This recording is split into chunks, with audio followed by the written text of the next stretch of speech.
ಮೆಟ್ರೋದ ಪ್ರಯಾಣದ ಟಿಕೆಟ್ ದರ ಹೆಚ್ಚಳದ ಬಳಿಕ ನಮ್ಮ ಮೆಟ್ರೋದಲ್ಲಿ ಪ್ರಯಾಣಿಕರ ಸಂಖ್ಯೆ ಕಡಿಮೆಯಾಗಿತ್ತು. ಆದ್ರೀಗ ಒಂದೇ ದಿನದಲ್ಲಿ ದಾಖಲೆ ಪ್ರಮಾಣದಲ್ಲಿ ಪ್ರಯಾಣಿಕರು ಸಂಚಾರವನ್ನ ಮಾಡಿದ್ದು ನಮ್ಮ ಮೆಟ್ರೋ ಇದೀಗ ದಾಖಲೆ ನಿರ್ಮಿಸಿದೆ. ಹೌದು, ಕಳೆದ 2 ತಿಂಗಳಿನಿಂದ ಮೆಟ್ರೋ ಟಿಕೆಟ್ ದರ ಭಾರಿ ಏರಿಕೆಯಾಗಿತ್ತು. ಹೀಗಾಗಿ ಪ್ರತಿದಿನ 8 ಲಕ್ಷದಷ್ಟು ಪ್ರಯಾಣಿಕರು ಪ್ರಯಾಣ ಮಾಡ್ತಾ ಇದ್ರು. ಆದರೆ ಪ್ರಯಾಣದ ಟಿಕೆಟ್ ದರ ಜಾಸ್ತಿ ಆದ್ಮೇಲೆ 4 ರಿಂದ 5 ಲಕ್ಷಕ್ಕೆ ಇಳಿಕೆಯಾಗಿತ್ತು. ಇದೀಗ ಟಿಕೆಟ್ ದರ ಏರಿಕೆಯ ಬಳಿಕ ಮೊದಲ ಬಾರಿಗೆ 9 ಲಕ್ಷ ಪ್ರಯಾಣಿಕರು ಮೆಟ್ರೋದಲ್ಲಿ ಪ್ರಯಾಣ ಮಾಡಿದ್ದಾರೆ. ಅದರಲ್ಲಿ ನೇರಳೆ ಮಾರ್ಗದಲ್ಲಿ 4,35,516 ಮಂದಿ ಪ್ರಯಾಣಿಸಿದ್ದು, ಹಸಿರು ಮಾರ್ಗದಲ್ಲಿ 2,85,240 ಜನ ಪ್ರಯಾಣವನ್ನ ಮಾಡಿದ್ದಾರೆ.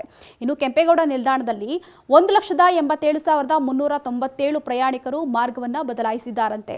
ಇನ್ನು ನಮ್ಮ ಮೆಟ್ರೋ ಪ್ರಯಾಣ ದರವನ್ನ 50 ರಿಂದ 90% ಹೆಚ್ಚಿಸಲಾಗಿತ್ತು. ಈ ದರ ನೋಡಿ ಸಾರ್ವಜನಿಕರಿಂದ ವ್ಯಾಪಕ ಆಕ್ರೋಶ ಕೂಡ ವ್ಯಕ್ತವಾಗಿತ್ತು.